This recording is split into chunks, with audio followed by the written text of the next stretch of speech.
നമുക്ക് താരാപഥത്തെക്കുറിച്ച് സംസാരിക്കാം. ദേ, നിശാംബരത്തിലേക്കൊന്ന് നോക്കൂ. ശശികല ചാർത്തിയ താരാവലയം. നമുക്കറിയാം അത് നക്ഷത്രങ്ങളാൽ നിറഞ്ഞു തുളുമ്പുന്നതാണെന്ന്. എന്നാൽ ഈ നക്ഷത്രങ്ങളിൽ പലതും ജോഡികളായി നിലവിലുണ്ടെന്ന് നമുക്കറിയില്ലായിരിക്കാം. മറ്റൊരു വിധത്തിൽ പറഞ്ഞാൽ അവ ഇരട്ടയായ അല്ലെങ്കിൽ ബൈനറി നക്ഷത്രങ്ങളാണ്. താരാപഥത്തെ വലം വയ്ക്കുമ്പോഴും അവ പരസ്പരം കോർത്തിരുന്നു.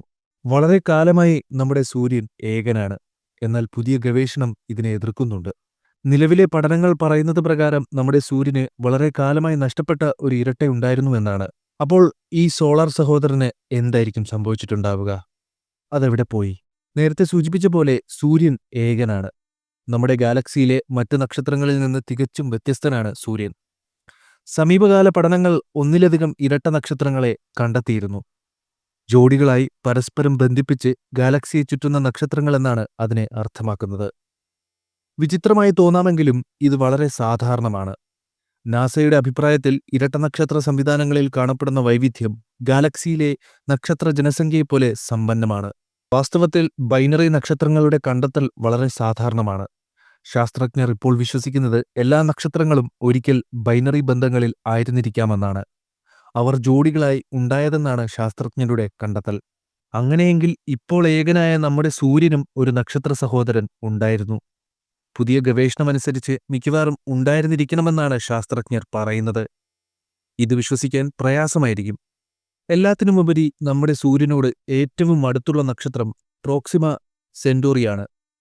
ഇത് ഏകദേശം 4.2 പ്രകാശവർഷം അകലെയാണ് സ്ഥിതി ചെയ്യുന്നത്. അടിസ്ഥാനപരമായി ഇത് വളരെ വിദൂരമാണ്. ഇന്നേവരെ നിർമ്മിച്ചതിൽ വെച്ച് ഏറ്റവും വേഗതയേറിയ ബഹിരാകാശ പേടകത്തിന് പോലും ആ നക്ഷത്രത്തിലെത്താൻ 7000-ലധികം വർഷങ്ങളെടുക്കുമെന്നാണ് കണക്ക്.